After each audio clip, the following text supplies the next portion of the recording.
Ya el hermano les ha hablado a ustedes acerca de las reglas y una de las reglas en sí es que todos tienen que tener su cámara prendida como lo estoy viendo ahorita. Claro que, eh, digamos, no se permite dentro de estas reglas que usted vaya manejando. Lo digo porque me ha pasado otras veces y prefiero evitar y decirlo desde el inicio, no porque alguien de acá lo haya hecho.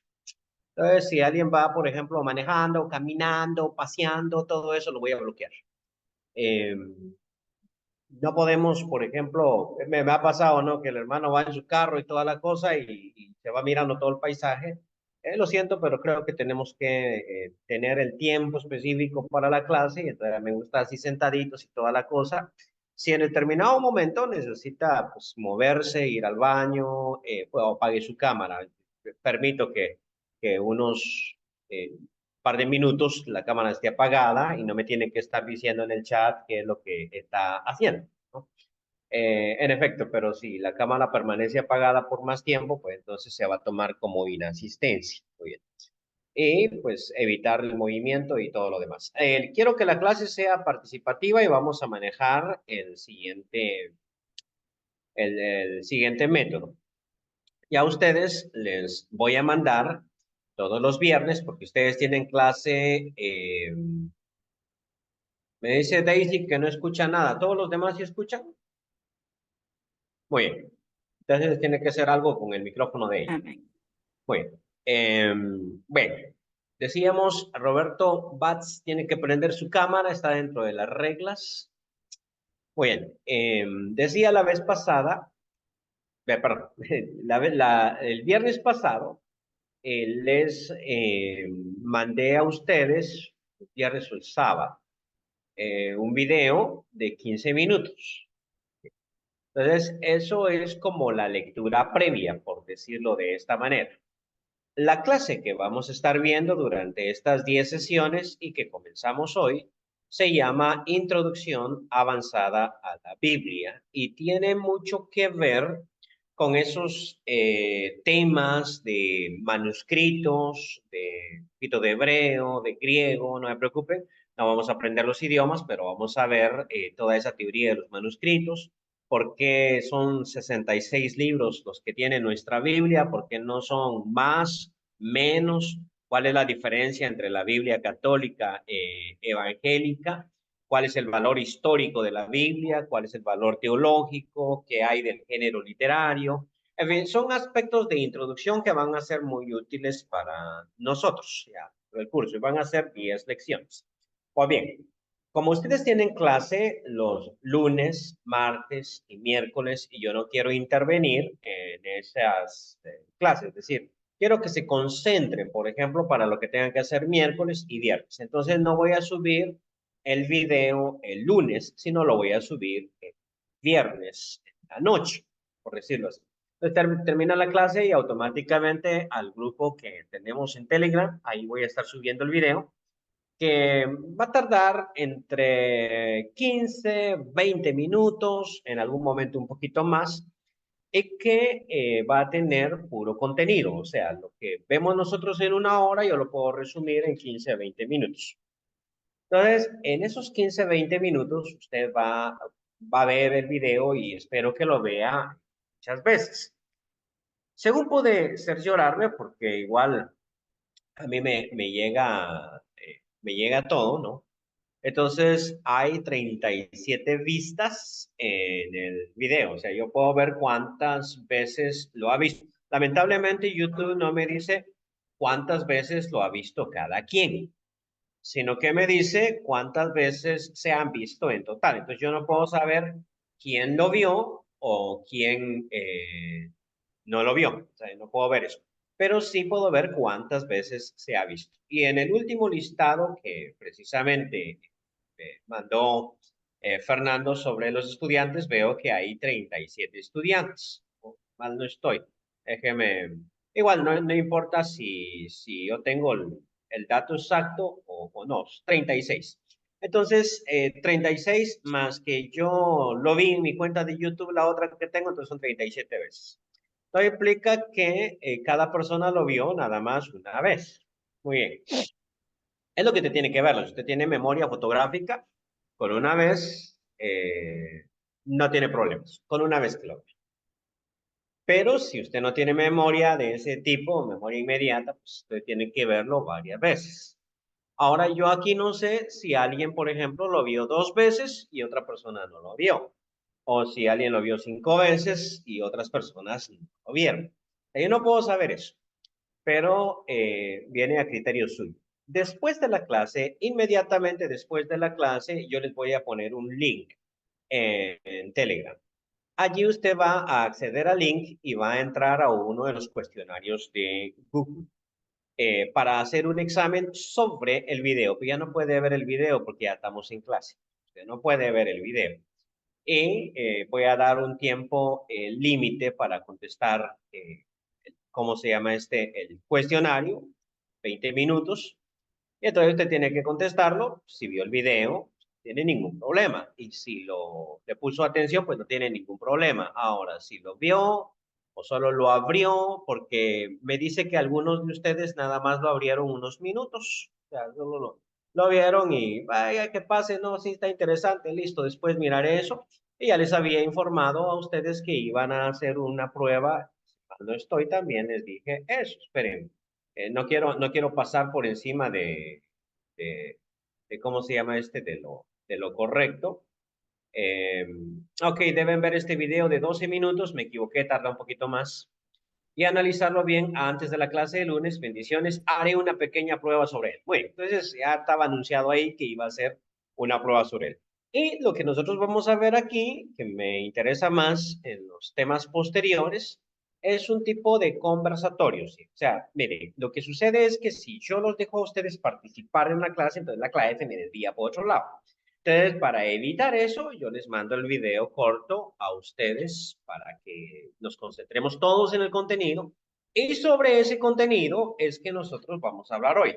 Yo puedo exponer algo, decir algo. Mi clase no quiero que sea formal, como una exposición formal de esos conceptos, porque eso ya lo subí, sino que ustedes puedan hacer sus preguntas y puede que no cubramos todo el contenido del video, puede que cubramos solamente una parte, la primera parte, la segunda parte, qué sé yo, el final, o nos extendamos en alguna idea. Entonces, en términos generales, yo voy a explicar, voy a mencionar unas cosas, pero de allí me gustaría que ustedes pudieran prender sus micrófonos, no todos a la vez, sino cuando les toque hablar, levantar su mano ahí, yo los estoy viendo a todos. No están todos, cuento 4 por 4, 16. Veo 16 personas conectadas. Ok, entonces, y que puedan preguntar sobre una sección del video. ¿Cierto?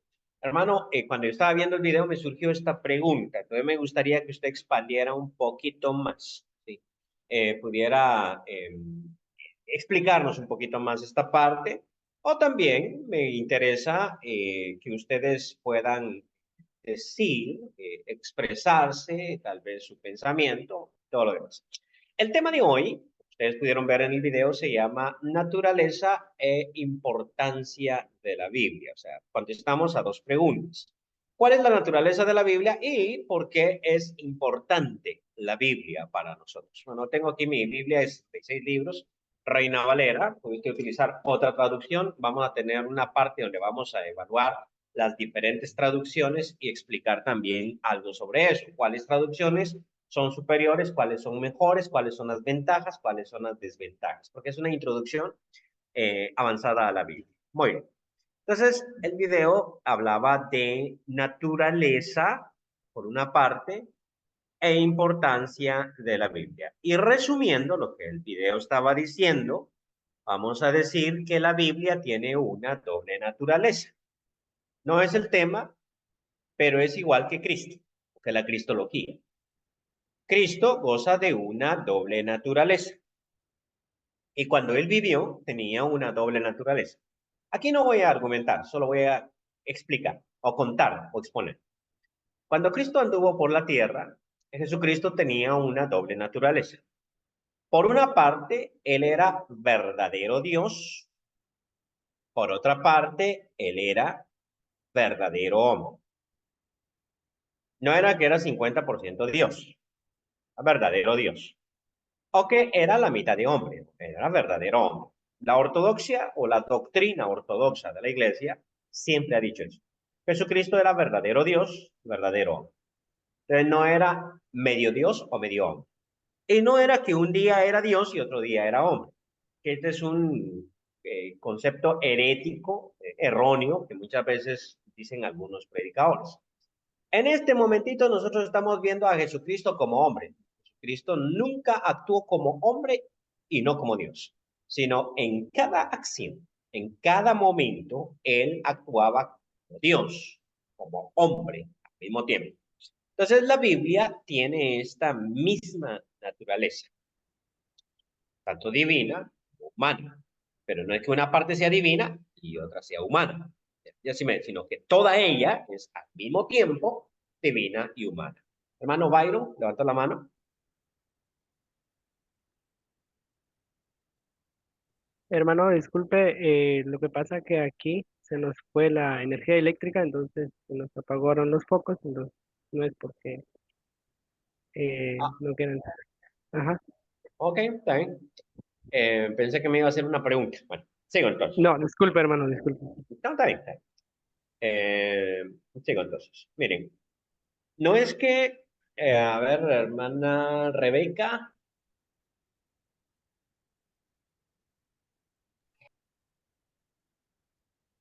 no le escucho, se le apagó el micrófono. Ok, ¿me puede escuchar? Ya, sí, sí, hermano. Buenas noches, hermano, hermanos en general. Estuve viendo el video que mandó, de hecho hice un pequeño resumen de lo que salía pues en el video. Muy bien. Ahorita que está hablando me parece interesante lo de la doble naturaleza, de que está diciendo de que pues Dios, Jesús era verdadero Dios y también era verdadero hombre. Quizás pues algún comentario podría ser una correlación, no sé si estaré bien o mal, de lo que es la Trinidad, que al final pues Dios Padre, Dios Hijo, Dios Espíritu Santo, que al final pues hay personas de que no entienden que al final es lo mismo. Eh, son completos, no sé si estoy mal por ahí, ¿verdad? Sí, sí, aunque ahí ya nos pasamos al tema de la doctrina de Dios, que me imagino, no sé, fíjese, como aquí, aquí yo solo soy profe invitado, ¿no? Entonces no recuerdo ahorita si está dentro del pensum que ustedes tienen Sí, acá, pero es un tema muy interesante realmente. El también, caso, sí, hermano, bueno, también estuve leyendo, escuchando, ¿verdad? sí, Lo importante que dice de que al final, pues la doble naturaleza, ya que es divina y humana, ¿verdad? En la divina menciona lo que es la perfección, pero en la humana sabemos de que en la humana hay debilidades, ¿verdad? Por ujú, tanto, digamos, los escritores que, eh, o sea, y bueno, como decía, el concepto de la Biblia es la palabra de Dios en palabra de los hombres, ¿verdad? sí, Entonces, este, pues llega a dar una dificultad comprensiva y ahí es donde muchos nos enredamos, ¿verdad? Porque tenemos, como decía ahí, pues en el video, existe un contexto histórico-cultural, existen otras lenguas, problemas de quizás de que cuando se van traduciendo las cosas van cambiando, ¿verdad? Tenían otros problemas diferentes y pues también me pareció interesante y tiene mucha lógica porque pues los problemas de ahora no son similares a los problemas de antes. Y también pues las otras formas de comunicación y pues estamos hablando de que fue una libra escrita hace muchísimo tiempo, ¿verdad?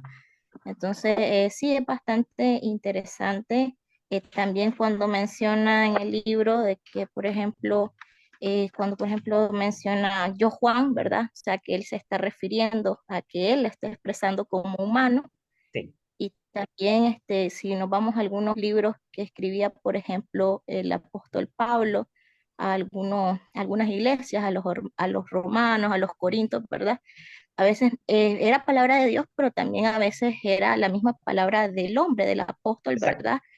exacto. Es, Es que mire, mire, a ver si me permite un momentito, que quiero aclarar un par de cositas, ¿no? Lo primero es que dentro del cristianismo, y esto dentro de todas las iglesias, no solo la iglesia de Cristo, todas las iglesias, existen intérpretes o teólogos, vamos a decir teólogos que interpretan la Biblia. Entonces, existen los de corte conservador, ponen en la mano izquierda mía, conservadores, y existen los liberales. Muy bien. Yo personalmente me considero conservador. Muchos me consideran a mí liberal, pero me ubico dentro de lo conservador. Para los liberales, la Biblia es palabras de hombres, nada más. Allí entonces entramos a un problema, porque si es palabras de hombres, entonces realmente lo que ellos dijeron no tiene ninguna importancia para nosotros. Por eso es que ellos hacen, ¿qué hacen? Entonces, por ejemplo, usted va a encontrar este argumento, o ustedes van a encontrar este argumento. Mira, hablemos, por ejemplo, del tema de la participación de la mujer en la iglesia. Solo es un ejemplo, solo es un ejemplo. Entonces resulta que en las iglesias de Cristo las mujeres no predican porque eso el apóstol lo dijo en 1 Timoteo capítulo 2, ¿no? No permito a la mujer enseñar ni ejercer dominio. Entonces, el teólogo de corte liberal, que es liberal, dice que es liberal con la derecha, ¿no? Dice, eh, mira, ahí dice, no permito en primera persona. Entonces, quien no permite es Pablo, pero no está diciendo que Jesús no permite. Él, Pablo, está diciendo, yo, Pablo, permito. Entonces, lo que me está diciendo, palabras más, palabras menos, es que al que se le ocurrió eso fue a Pablo.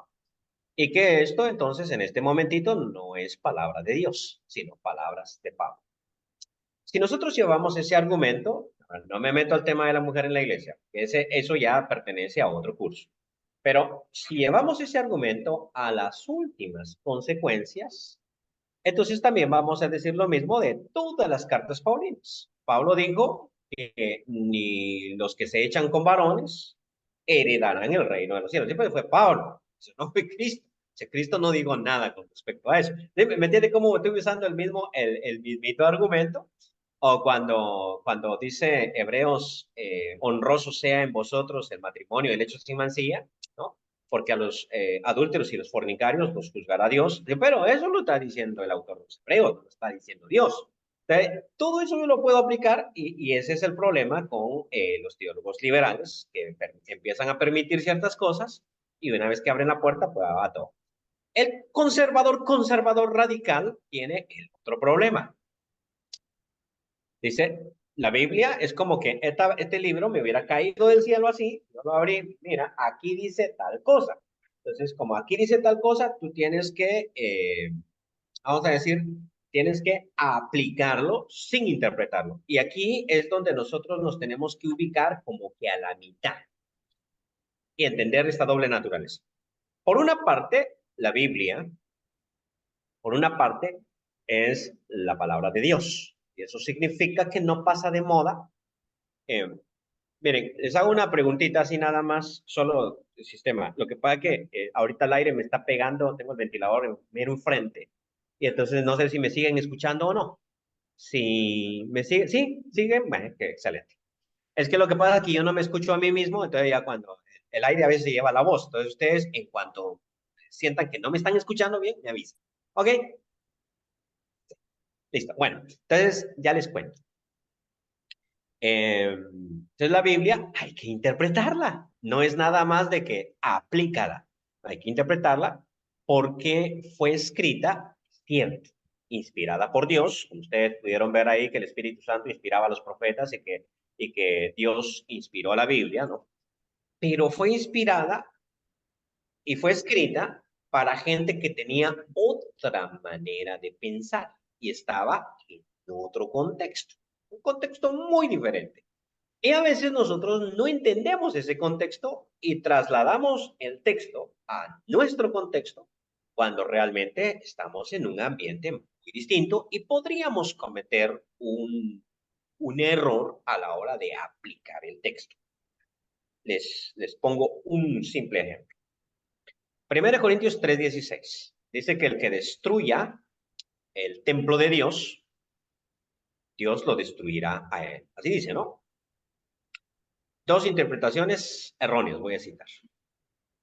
Muy bien. Hay ciertos hermanos, hermano Alan Mungía.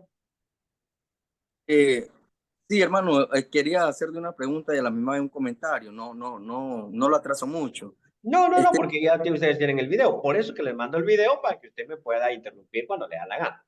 O sea, Bueno, usted habla del grupo conservador y sí. grupo liberal. Este grupo es dentro de la iglesia, ¿verdad? De Cristo. Mire, no conozco yo muchos liberales dentro de la Iglesia de Cristo. No los conozco. Conozco un par, pero no lo voy a decir por acá. Conozco un par, no lo voy a decir por acá. Pero más en el ambiente del protestantismo, ¿no? O sea, más en ese ambiente teológico es donde nosotros miramos eso. Pero dentro de la iglesia también, en determinado momento. Ahora, a veces le dicen a uno liberal, pues porque uno que no es tan metido a rollos, ¿verdad? Pero eso no lo hace a uno liberal. Uno sigue siendo conservador. O sea, si usted me dice, no, la Biblia es autoridad para nosotros, es conservador. Es que yo le digo esto, pues, porque estaba hablando de los dos grupos, conservador y liberal.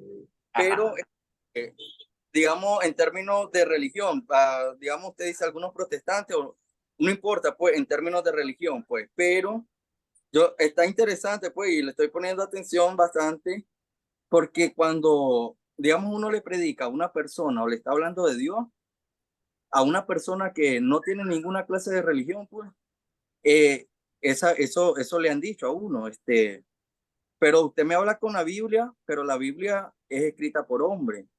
No, pues ahí tiene. Entonces por eso estoy poniendo cuidado y la clase está interesante, pues. Ahí tiene. Ahí tiene. Porque, Es que ese es el punto. O sea, ¿qué pasa con este tipo de personas? Bueno, este tipo de personas han escuchado la crítica atea. O a veces la crítica liberal. Pues en el sentido liberal, mira, la Biblia dice una cosa así, pero es que eso lo dijo hace 2000 años. O sea, hoy día Dios cambió de opinión. Entonces, ese es el liberalismo. O sea, Dios cambió de opinión. Puede que un conservador tenga ideas muy abiertas, pero es que él le interpreta. Paso, por ejemplo, a explicar algo. Digamos que un conservador puede decirle, mire, la Biblia no dice que nosotros debamos participar de la cena del Señor cada primer día de la semana. Entonces le dice, si este es un liberal, no es liberal porque él se está basando en la Biblia. O sea, él está diciendo, la Biblia no lo dice, léala.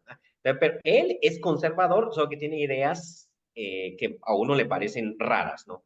Pero él está respetando la Biblia. Entonces, el liberal es el que dice, mira, la Biblia dice tal cosa, pero a mí eso no me convence. Ese es el pensamiento liberal, ¿sí? Bueno, entonces la Biblia pues fue dada en otro contexto, como estoy diciendo. Entonces, a veces uno malinterpreta porque cambia el contexto. Por ejemplo, vienen los mormones y los mormones dicen, si tomas café, eso es pecado porque estás destruyendo el templo de Dios. 1 Corintios 3:16. Pero es una pésima interpretación, pésima, porque cuando uno entra a 1 Corintios 3, uno está fijando que el templo de Dios, del que está hablando allí, es la iglesia, que los corintios estaban con sus acciones destruyendo la iglesia. Y entonces Pablo lanza la amenaza, el que destruya el templo de Dios, el cual sois vosotros, o sea, la iglesia, Dios lo destruirá a él. Pero no está hablando de cuerpo, está hablando de la iglesia. Ahora, yo tampoco estoy diciendo que usted mate el cuerpo, no estoy diciendo eso, pero el texto no me está hablando a mí de eso. Entonces, eso, ¿por qué lo interpreto yo así? Porque no me pongo a pensar qué significaba templo de Dios en ese contexto, en ese momento histórico que ellos estaban viviendo ahí. Muestro otro ejemplo. Entonces viene un grupo esto sí es dentro de la Iglesia de Cristo, también hay muchos pentecostales con esta idea de que usted no puede comer un taquito en el local de la iglesia. O sea, usted no se puede comer ¿Y por qué no? Porque si usted come dentro de la iglesia, está destruyendo el templo de Dios. Sí, pero el templo de Dios es la gente, ¿no? La iglesia primitiva no tenía edificios. Hasta el siglo IV, cuando Constantino se convierte, cuando ya Constantino da luz verde para que la gente sea cristiana, la iglesia de esa época, ¿no? La iglesia de esa época empieza a adquirir propiedades y a construir edificios. La iglesia primitiva no tenía edificios, así es de que al no tener edificios es imposible que Pablo en algún momento haya hablado de comer o comer dentro de un local de adoración. ¿Sí? Me explico. Entonces, entender el contexto, o sea, ahora, me han preguntado a mí, hermano, ¿qué libro puedo yo leer para entender el contexto histórico del Nuevo Testamento o del Antiguo? Y cuando me preguntan eso, siempre digo, eso está difícil, pero aquí el punto que estoy resaltando es que si ustedes están conscientes de que el contexto podía ser otro, ya avanzaron. O sea, solo con eso, miren, es como cuando lo timan a uno, ya voy a dar o mejor doy la palabra, hermano Raúl, Débora, Gladys, no sé quién, no sé quién del grupito levantó la mano. ¿Sí? ¿Escucho? Ahí, Raúl, Raúl. Raúl, leímos o escuchamos en el video que usted dice que Dios eh, le da la palabra, ¿verdad? La, la inspiración se da para la palabra, Sí. ¿verdad? A dar la palabra. Pero, por ejemplo, nosotros hace poco en la iglesia estudiamos el libro de Osea. El libro de Osea lo escribe Osea. O sea, se supone, ¿verdad? Que lo escribe Osea. O sea, él no solamente llevó la palabra, ¿verdad? Y le explicó en el contexto. Estamos de acuerdo y hemos estudiado todos aquí que la lengua, el tiempo, todas esas cosas pues hacen difícil la comprensión o hacen los contextos, ¿verdad? Sí.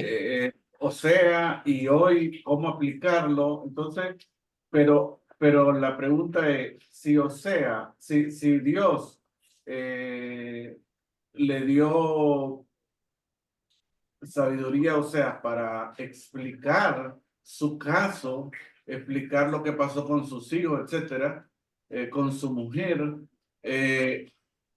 y luego le escribe, ¿verdad? Más bien yo entendí en el video que fue como posterior, que Dios le permite la escritura para redarguir, para instruir, para llevar, edificar, etcétera, ¿verdad? Sí. Esa- Bueno, a ver, voy a contarle. Permita un segundito. Mire, lo que pasa es que los profetas, pero ahí a cada parte de la Biblia, va a haber un momentito en el que nosotros analicemos esa parte. ¿Sí? Va a estar dentro de la clase también. Género literario. Entonces, cada parte de la Biblia es diferente. O sea, y eso cuando uno empieza a analizarlo, lo ve. Por ejemplo, cuando Pablo escribe una carta, él escribe una carta. Pero cuando primero el rey Jesús Samuel está escribiendo, me está escribiendo una historia. Es diferente. Ahora, los profetas, todos los profetas, con excepción de Jonás, ¿no? Y de Malaquías, dicen algunos, con excepción de esos dos, los profetas fueron predicadores, no fueron escritores. Ya, entonces, no se sabe quién, por ejemplo, científicamente hablando, ¿no? No se sabe quién escribió el libro de Oseas. Sabemos que existió Oseas, que Oseas predicó y que predicó con su ejemplo, con su vida, pero él fue un predicador, un predicador.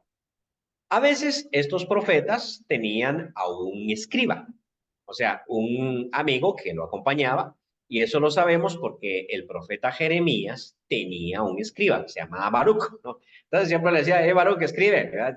Te voy a dictar, güey, tú escribes, ¿no? Entonces, lo más probable es que el libro de Jeremías no lo escribiera Jeremías, sino que lo escribió Baruch, pero era la palabra de Dios que venía a Jeremías, de esa forma.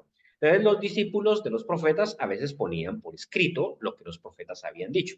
Pero uno dice, hermano, pero eso no me parece a mí muy, ¿cómo se llama este? Muy bueno. Alguien me dijo eso, ¿no? Eso no me parece a mí tan bonito.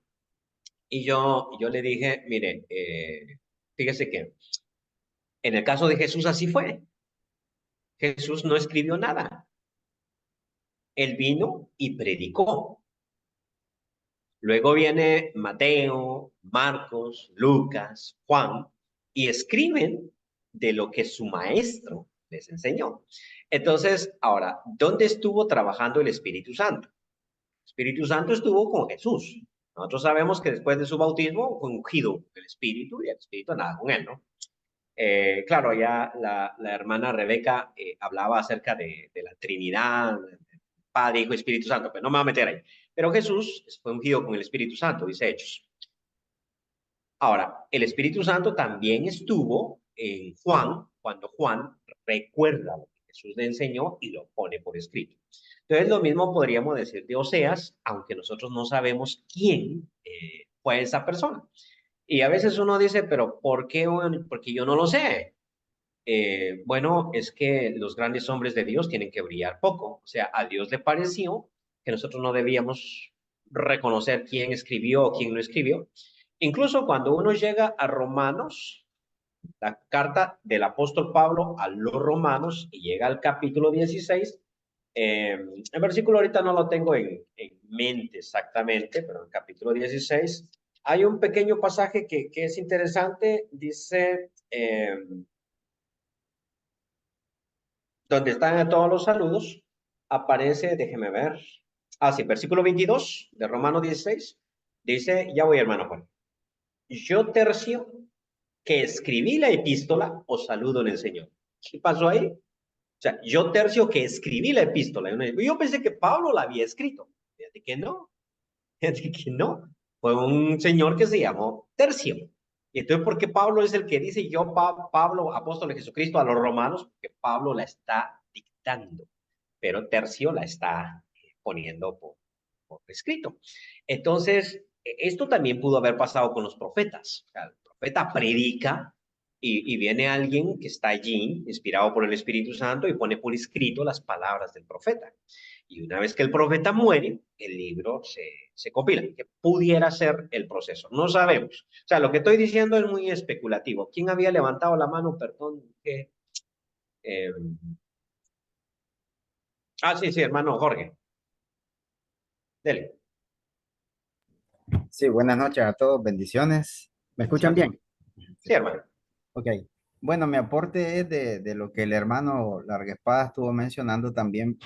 Algo leyendo el video es bastante interesante porque hace mención usted en el video de que el profeta Amós habló, o sea, le habló a él y él habla al pueblo de Israel a través de él.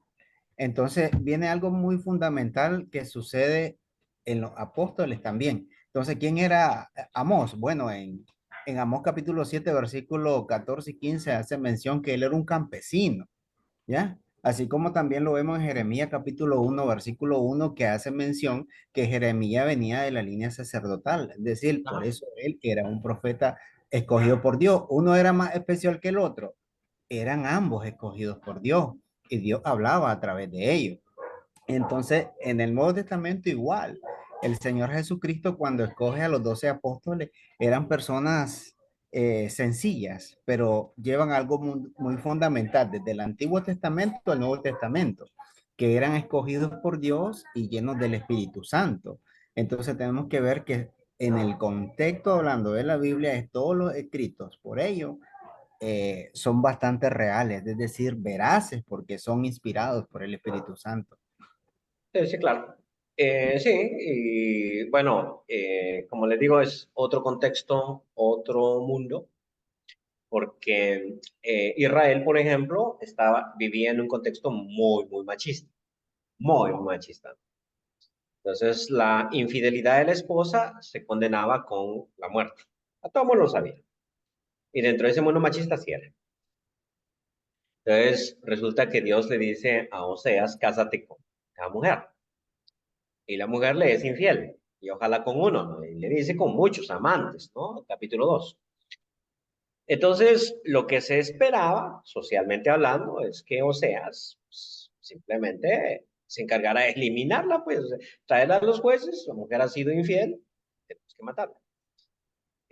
Pero él no hace eso, sino que por el contrario la repudia, o sea, vete. Pero más adelante va y la compra y la regresa y la reconquista. Todo mundo en el tiempo, hoy tal vez sería un poquito más normal, o sea, esas cosas se ven, pero en el tiempo de Oseas eso era impensable. Entonces uno dice, ¿qué está haciendo Dios ahí?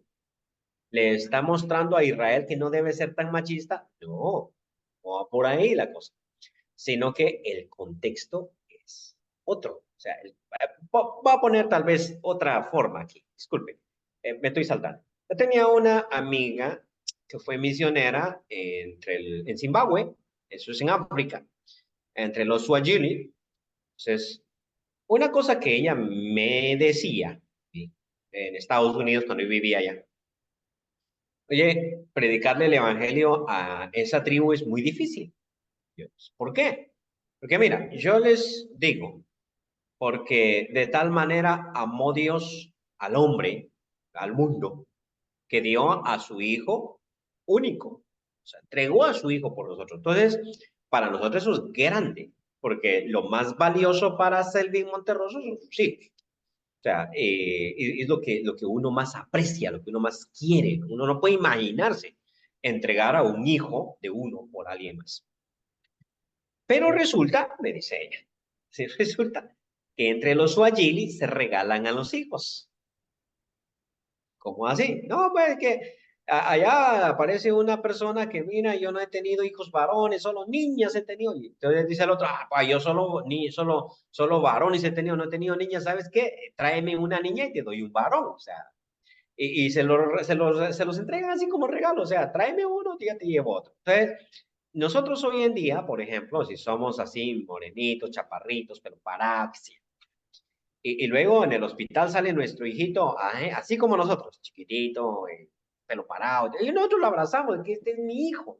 Pero de repente si le traen a uno así gringuito, ojos azules, como alemán y toda la cosa, mire, este es su hijo, uno no lo quiere así, uno dice, no, este me lo están cambiando, yo el que quiero es el mío. ¿Estamos de acuerdo? O sea, el que quiero es el mío, yo no me quiero llevar este. Está feo, o sea, bueno, está guapo, está lindo el niño, pero no es el mío. Pues no es el mío. Pero en cambio, si usted va y le dice, mire, que yo dejé mi carro aquí estacionado y le traen un Ferrari y le dicen, mire, este fue el que dejaron aquí perdido, ¿usted lo lleva o no? Él va contento con su carro, ¿no? Usted dice, pues sí, algo así más o menos era el mío. No exactamente, pero llévese, te va feliz. Pero no pasa lo mismo con el niño, porque nosotros amamos a nuestros hijos. Pero entre esa gente sí, así como, mire qué bonito el niño, le salió blanquito, todos los míos son blancos. Hay que llévese uno y tráigame uno morenito porque yo quiero tener variedad. Entonces, se regalan los niños, los regalan. Y entonces los niños no son valiosos para esa cultura. Entonces, cuando ella le predicaba el evangelio a gente, resulta que la gente no entendía cómo que Dios nos ama y nos ama y nos dio a su hijo, sí, pero eso no cuesta mucho, si nosotros a cada ratito hacemos eso. Entonces, cuando uno lee la Biblia, ahora voy al punto, porque a nosotros, ¿qué nos importan los swahili y toda la gente? No me interesa. Solo estoy poniendo como ejemplo. Cuando leemos la Biblia, hay cosas de la cultura de ellos que uno no capta. O sea, uno no capta. Por ejemplo, cuando dice que el hombre mira al hijo pródigo venir, y fue movido a misericordia, ¿no?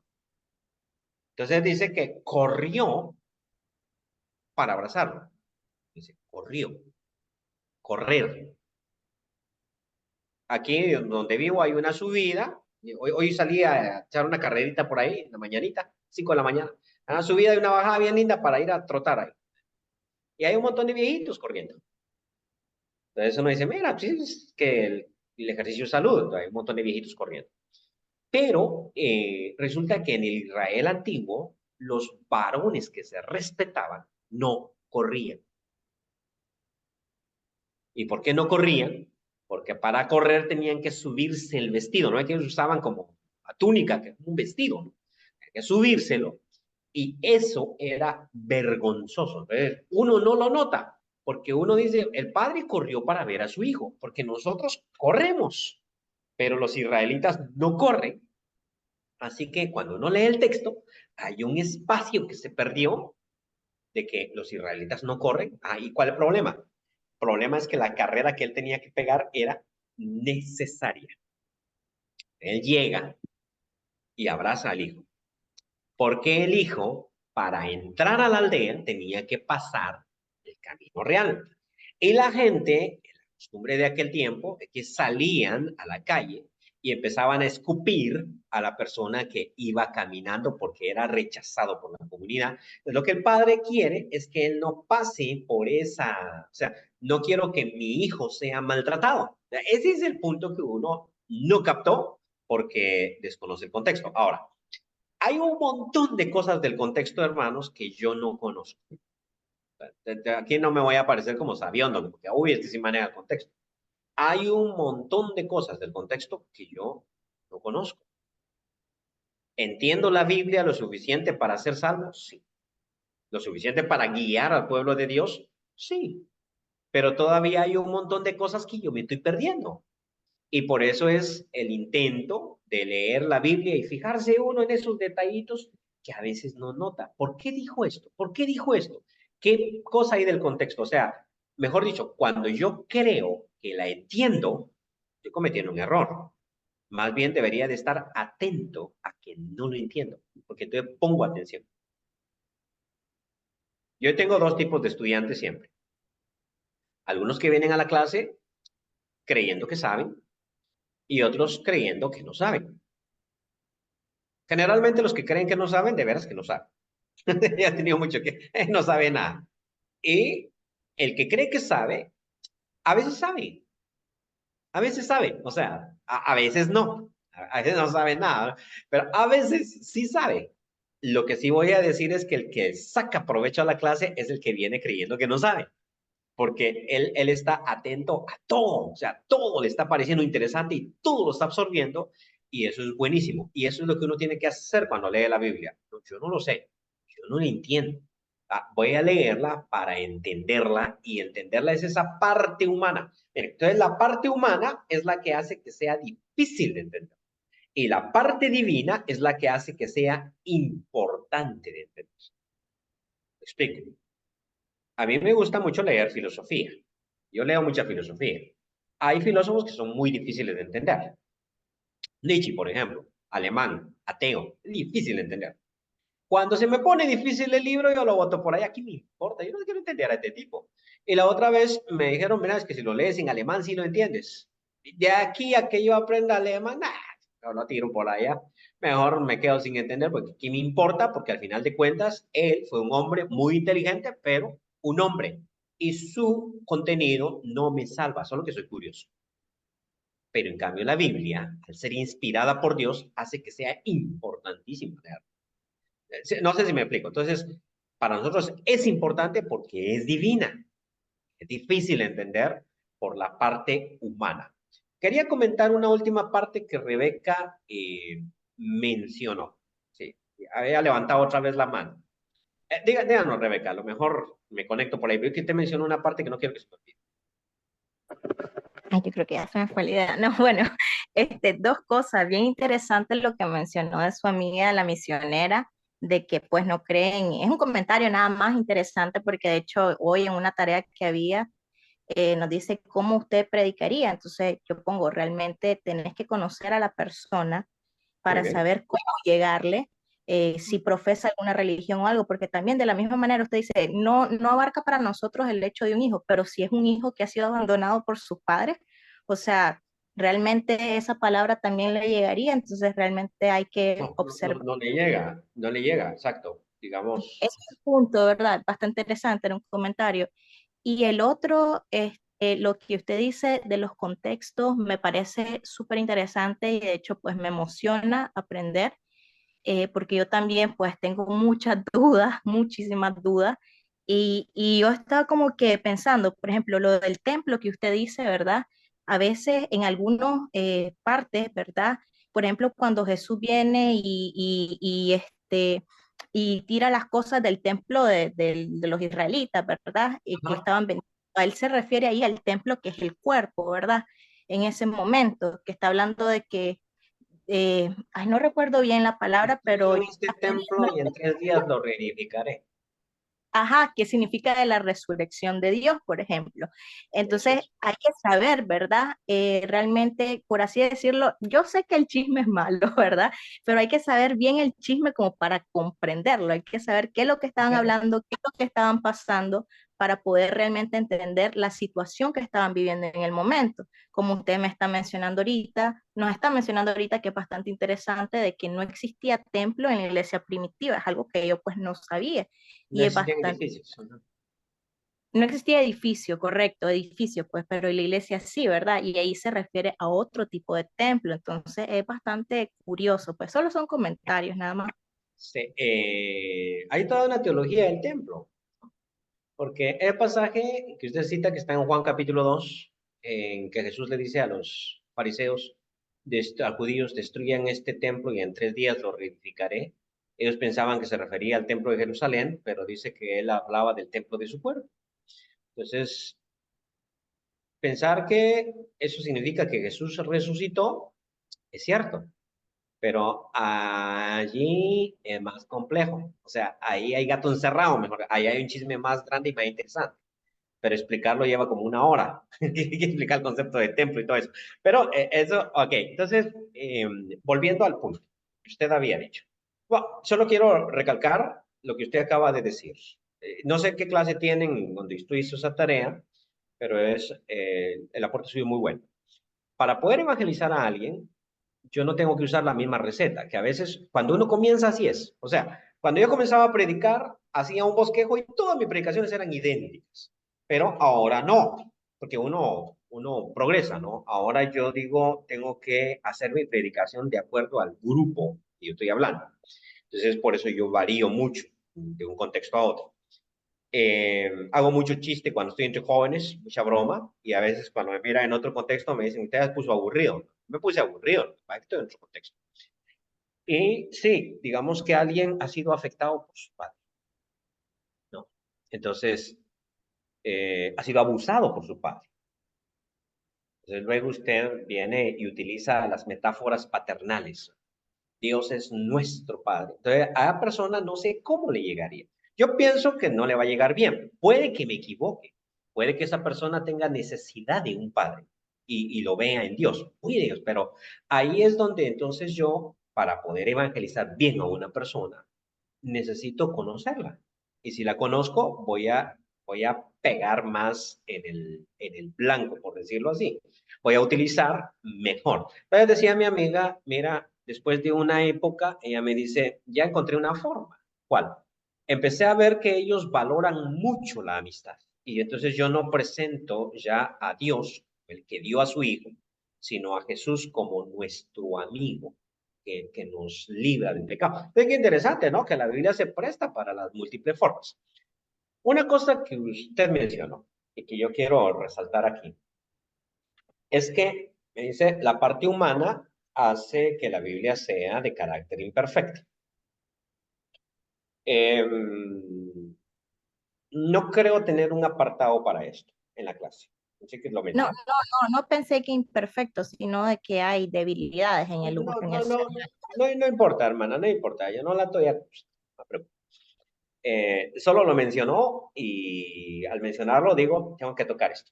Ya, o sea, puede que Dios haya querido que usted dijera eso para que yo dijera lo que voy a decir. Resulta que la Biblia, dicen algunos, contiene errores, pero lo que la Biblia contiene, más que errores, no tenemos tiempo para revisar los pasajes específicos, son imprecisiones. Ahora, la imprecisión es típica de nosotros cuando no tenemos una necesidad. Paso a explicar. Un error que se pone de la Biblia, por ejemplo, es que dice el texto que Salomón hizo el templo y que al frente del templo hizo una pila. Ahí dice un mar, una pila. Y que esa pila tenía 30 metros de circunferencia, 30 metros de circunferencia y 10 metros de ancho. Entonces dicen, ¡hey! Ahí hay un error. Cualquier matemático sabe que ahí hay un error. ¿Dónde está el error? Bueno, es que el error allí es que pi, que es ¿cómo se llama el rango del diámetro con respecto a la circunferencia, es 3.1416. Y ahí lo pusieron como 3. 30 y 10 es un tercio. Pero resulta que no es 3, es 3.1416. Y uno dice, sí, o sea, sí, ahí no hay un error, hay una imprecisión. Y las imprecisiones suceden. Estuve comiendo uvas en la tarde. ¿Cuántas te comiste?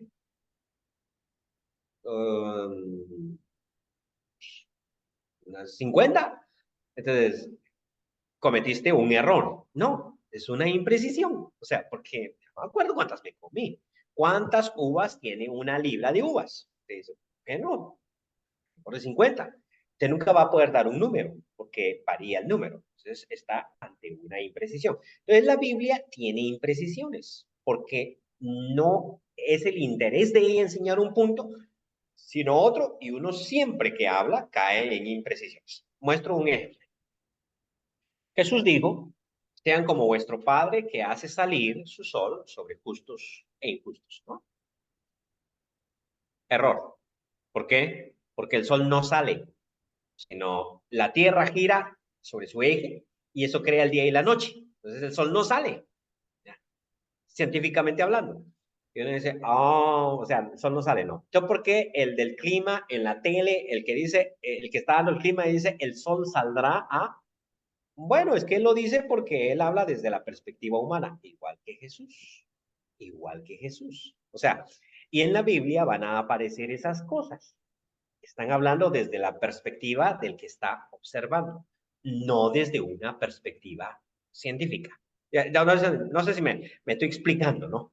Incluso 3.1416, para los que son matemáticos, que saben más matemática que yo, es una imprecisión, porque realmente no es 3.1416, sino es 3.1415, y sigue un montón de números, porque el pi es un número de esos que se le llaman irracionales, es un número infinito, entonces nunca puede precisarse, nunca puede precisarse.